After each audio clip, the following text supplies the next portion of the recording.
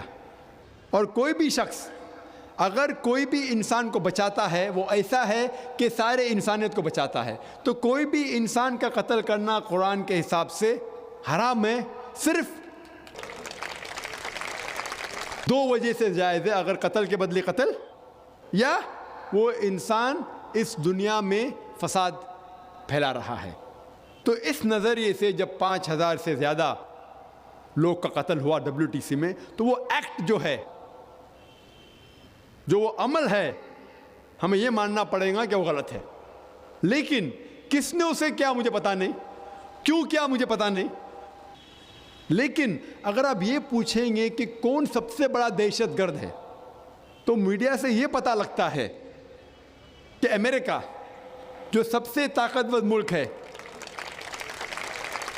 وہ افغانستان جو سب سے کمزور ملک ہے اس کو اٹیک کیا، اس کے اوپر بام گرائے. یہ ماننا پڑے گا کہ جارج بش جو امریکہ کا پریزیڈنٹ تھے، ان نے سب سے کمزور ملک کے اوپر بام گرائے اور ہزاروں لوگ کا قتل کیا. اور اس کے خود سیٹلائٹ چینل پہ CNN پہ اس کا ذکر ہے. اس نے خود اپنے منہ سے کہا کہ میں نے فوج بھیجا معصوم لوگوں کو قتل کرنے افغانستان. مان بھی لو اگر بحث کے طور پہ ایک مسلمان نے ٹوئن ٹاور کو گرایا، لیکن کیا اگر ایک آدمی ٹوئن ٹاور کو گراتا ہے، مان لو بحث کے طور پہ اس نے گرایا، تو کیا آپ ہزاروں لوگوں کا قتل کر سکتے؟ کیا کوئی بھی شریعت، کوئی بھی حکومت اجازت دیتی ہے؟ UN نے بھی اس کو پاس نہیں کیا. تو میرے نظریے میں آج کی تاریخ میں سب سے بڑا دہشت گرد ہے جارج بش.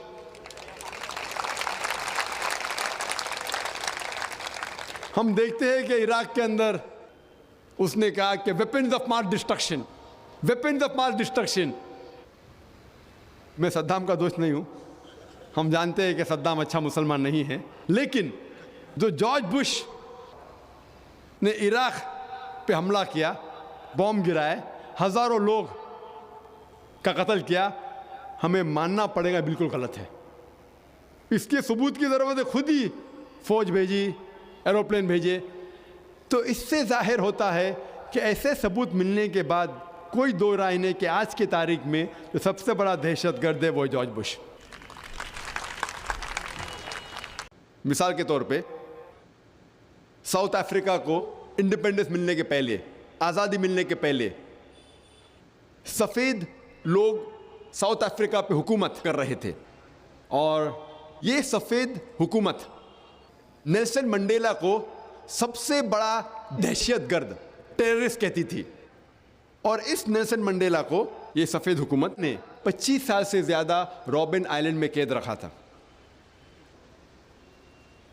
سفید حکومت نیلسن منڈیلا کو کہتی تھی کہ وہ دہشت گرد ہے. عام ساؤتھ افریقنز کہتے تھے کہ نیلسن منڈیلا ایک اچھا انسان ہے. وہی انسان، وہی عمل، لیکن دو علیحدہ لقب. سفید حکومت کہتی تھی کہ وہ ایک دہشت گرد ہے، عام ساؤتھ افریقنز کہتے تھے کہ وہ اچھا انسان ہے. اگر آپ سفید حکومت، وائٹ اپارتھائڈ گورنمنٹ کے نظریے سے سہمت ہے کہ سفید چمڑی انسان کو اونچا کرتی ہے، تو ہمیں بے شک یہ قبول کرنا ہوگا کہ نیلسن منڈیلا ایک دہشت گرد تھا. لیکن اگر آپ عام ساؤتھ افریقنز کے نظریے سے سہمت ہے کہ چمڑی کا رنگ انسان کو اونچا یا نیچا نہیں کر پاتا، جس طریقے سے اللہ سبحانہ وتعالیٰ فرماتے ہیں سورہ حجرات میں، سورہ نمبر 49 آیت نمبر 13 میں اللہ تعالیٰ فرماتے ہیں یا ایھا الناس انا خلقناکم من ذکر و انثی وجعلناکم شعوبا وقبائل لتعارفوا ان اکرمکم عند اللہ اتقاکم ان اللہ علیم خبیر. اے انسانوں، ہم نے تمہیں ایک جوڑے سے پیدا کیا ہے، آدمی اور عورت کے، اور آپ لوگوں کو قبیلوں میں بانٹا ہے تاکہ آپ ایک دوسروں کو پہچان سکو، نہ کہ آپ ایک دوسروں سے نفرت کریں، اور آپ لوگوں میں سے سب سے بہتر انسان وہ ہے جس کے پاس تقویٰ ہے۔ اللہ کے نظر میں، اسلام کے نظر میں کوئی بھی انسان اونچا یا نیچا جات پات سے نہیں ہوتا، چمڑی کے رنگ سے نہیں ہوتا، مال سے نہیں ہوتا، دولت سے نہیں ہوتا، جن سے نہیں ہوتا، لیکن ہوتا ہے صرف تقوی کے ساتھ، خدا کے خوف کے ساتھ، اچھے اعمال کے ساتھ۔ اگر آپ اسلامک نظریے سے سہمت ہے کہ چمڑی کا رنگ کوئی انسان کو اونچا یا نیچا نہیں کرتا، تو ہمیں یہ قبول کرنا پڑے گا کہ نیلسن منڈیلا دہشت گرد نہیں تھا، وہ اچھا انسان تھا، اور ساؤتھ افریقہ کو آزادی ملنے کے بعد چند سال بعد وہی شخص نیلسن منڈیلا کو نوبل پرائز ملتا ہے۔ نوبل پرائز ساری دنیا میں امن کا سب سے بڑا ایوارڈ، اسے کہتے ہیں نوبل پرائز فار پیس۔ وہی شخص جس کو 25 سال قید کیا گیا تھا اور 25 سال تک کہا گیا تھا کہ وہ دہشت گرد ہے، چند سال بعد اسے ایوارڈ ملتا ہے نوبل پرائز فار پیس۔ ساری دنیا کا سب سے اونچا ایوارڈ امن کے میدان میں وہی شخص کو ملتا ہے۔ تو ہم دیکھتے ہیں کہ وہی شخص، وہی عمل، لیکن دو علیحدہ لقب۔ اسی لیے لقب دینے کے پہلے ہمیں یہ جاننا ضروری ہے کہ کس وجہ سے وہ انسان جدوجہد کر رہا ہے۔ آج سب سے زیادہ غلط فہمی جو اسلام کے متعلق ہے وہ ہے لفظ جہاد۔ لفظ جہاد کے متعلق سب سے زیادہ غلط فہمیاں ہیں۔ یہ غلط فہمیاں صرف غیر مسلم کے درمیان نہیں ہیں، لیکن مسلمانوں کے بیچ بھی ہے۔ غیر مسلم اور کئی مسلمان یہ سمجھتے ہیں کہ کوئی بھی جنگ اگر کوئی بھی مسلمان لڑ رہا ہے، چاہے وہ ذاتی فائدے کے لیے ہو، چاہے اپنے نام کے لیے ہو، چاہے مال کے لیے ہو، چاہے طاقت کے لیے ہو، اگر کوئی بھی جنگ کوئی بھی مسلمان لڑ رہا ہے اسے کہتے ہیں جہاد۔ یہ بہت بڑی غلط فہمی ہے۔ کوئی بھی مسلمان کوئی بھی جنگ لڑ رہا ہے، چاہے وہ ذاتی فائدے کے لیے ہو، چاہے مال کے لیے ہو، نام کے لیے ہو یا طاقت کے لیے ہو، اسے جہاد نہیں کہتے۔ جہاد آتا ہے عربی لفظ جہادہ سے، جس کے معنی ہے to strive, to struggle. Urdu میں ہم کہیں گے جد و جہد۔ جہاد کے معنی ہے جد و جہد۔ اور اسلام کے پس منظر میں اگر کوئی شخص اپنے نفس کے ساتھ جد و جہد کر رہا ہے صحیح راستے پہ آنے کے لیے، اسے کہتے ہیں جہاد۔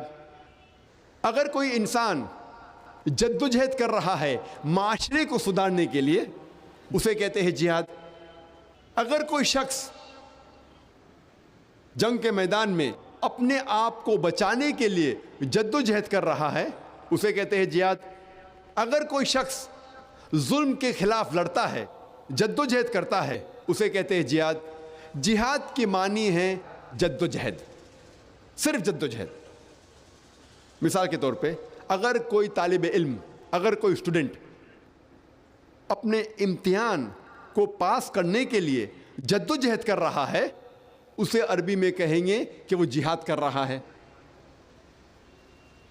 جہاد کے معنی ہے جد و جہد۔ اور لوگوں کو غلط فہمی ہے، غیر مسلمان کو بھی اور مسلمانوں میں بھی، کئی مسلمانوں کو، کہ جہاد صرف مسلمان ہی کر سکتے ہیں۔ اللہ سبحانہ و تعالی قرآن مجید میں کئی جگہ ذکر کرتے ہیں کہ غیر مسلمانوں نے بھی جہاد کیا۔ اللہ تعالیٰ فرماتے ہیں سورہ لقمان میں، سورہ نمبر 31 آیت نمبر 14، اللہ تعالیٰ فرماتے اے انسانوں ہم نے تم پہ فرض کیا ہے کہ آپ اپنے والدین کی خدمت کرو، اور آپ کی والدہ نے آپ کو تکلیف کے ساتھ پیٹ میں رکھا اور تکلیف کے ساتھ جنم دیا اور دودھ پلایا۔ اس کے فوراً بعد اللہ تعالیٰ فرماتے ہیں سورہ لقمان میں سورہ نمبر 31 آیت نمبر 15 میں، لیکن اگر آپ کے والدین آپ کے ساتھ جد و جہد کرے، جہاد کرے، آپ کو اس کی عبادت کرنے کے لیے اللہ کے علاوہ جس کا آپ کو علم نہیں ہے، تو آپ ان کی بات نہیں مانو، لیکن تب بھی ان کے ساتھ اچھا سلوک کرو۔ یہاں اللہ تعالیٰ فرماتے ہیں کہ غیر مسلم والدین اپنے بچوں کے ساتھ جہاد کر رہے ہیں، جد و جہد کر رہے ہیں، انہیں شرک کرنے پہ مجبور کر رہے ہیں۔ یہاں اللہ تعالیٰ فرماتے ہیں کہ غیر مسلمان والدین جہاد کر رہے ہیں اپنے بچوں کو اس کی عبادت کرنے کے لیے اللہ کے علاوہ جس کا اسے علم نہیں ہے۔ یہی چیز اللہ تعالیٰ دہراتے ہیں سورہ عنکبوت میں سورہ نمبر 29 آیت نمبر 8 میں کہ اللہ سبحانہ و تعالیٰ نے سارے انسانوں پر فرض کرایا ہے کہ وہ اپنے والدین کی اچھی دیکھ بھال کرے، اچھا برتاؤ کرے، لیکن اگر ان کے والدین جہاد کرے، جد و جہد کرے اپنے بچوں کے ساتھ اس کی عبادت کرنے کے لیے اللہ سبحانہ و تعالیٰ کے علاوہ جس کا انہیں علم نہیں ہے، تب آپ ان کی بات نہیں مانو، لیکن تب بھی ان کے ساتھ اچھا سلوک کرو۔ یہاں بھی اللہ سبحانہ و تعالیٰ فرماتے ہیں کہ غیر مسلم والدین اپنے بچوں کے ساتھ جہاد کر رہے ہیں، شرک کرنے پہ مجبور کر رہے ہیں، تب آپ ان کی بات نہیں مانو، لیکن پھر بھی ان کے ساتھ اچھا سلوک کرو۔ تو ان آیتوں سے ہمیں یہ پتہ لگتا ہے کہ جہاد غیر مسلم بھی کر سکتے ہیں۔ اللہ تعالیٰ فرماتے ہیں سورہ النساء میں سورہ نمبر 4 آیت نمبر 76، اللہ تعالیٰ کہتے ہیں کہ مومن وہ انسان ہے جو اللہ کے راہ میں حق کے لیے جد و جہد کرتا ہے، اور وہ انسان جو حق کے خلاف ہے، وہ لوگ جد و جہد غلط راستے پہ کرتے ہیں، شیطان کے راہ میں کرتے ہیں۔ اللہ تعالیٰ فرماتے ہیں کہ مومن اور مسلمان جہاد فی سبیل اللہ کرتے ہیں، اور جو حق کے خلاف ہے وہ کرتے ہیں جہاد فی سبیل شیطان، یعنی جد و جہد کر رہے ہیں شیطان کے راہ میں۔ تو جہاد کے کئی قسمیں ہیں، لیکن عام طور پہ جب بھی یہ لفظ جہاد کا استعمال ہوتا ہے، یہ عام طور پہ مانا جاتا ہے کہ یہ جہاد فی سبیل اللہ ہے، جہاد اللہ کے راہ میں ہے۔ اگر خصوصاً کوئی چیز کا ذکر ہے اللہ کے خلاف تو پتہ لگتا ہے کہ اللہ کے راہ میں جہاد نہیں ہے، لیکن عام طور پہ جب بھی یہ لفظ جہاد کا استعمال ہوتا ہے اسلام کے پس منظر میں، اس کے معنی ہے جہاد فی سبیل اللہ، جد و جہد کرنا اللہ کے راہ میں۔ اور غیر مسلم اکثر جہاد کا ترجمہ انگریزی میں کرتے ہیں ہولی وار، پاک جنگ، جنگ مقدس۔ یہ لفظ ہولی وار سب سے پہلے استعمال کیا گیا تھا کروسیڈرز کو ڈسکرائب کرنے کے لیے۔ جب عیسائی سینکڑوں سال پہلے طاقت کے بل پر اپنا دین پھیلا رہے تھے تو اسے کہتے تھے ہولی وار۔ افسوس کی بات ہے کہ وہی لقب آج مسلمانوں کے لیے استعمال ہوتا ہے، اور افسوس کی بات ہے کہ کئی مسلم علماء انورٹڈ کامرز میں جو اپنے آپ کو عالم کہتے ہیں، وہ بھی انگریزی میں جہاد کا ترجمہ کرتے ہولی وار۔ جہاد کے معنی ہولی وار ہے ہی نہیں۔ ہولی وار کا ترجمہ عربی میں ہوتا ہے حرب مقدسہ، اور اگر آپ قرآن مجید پڑھیں گے، قرآن مجید یا کوئی بھی صحیح حدیث میں یہ عربی لفظ حرب مقدسہ موجود ہی نہیں ہے۔ اسی لیے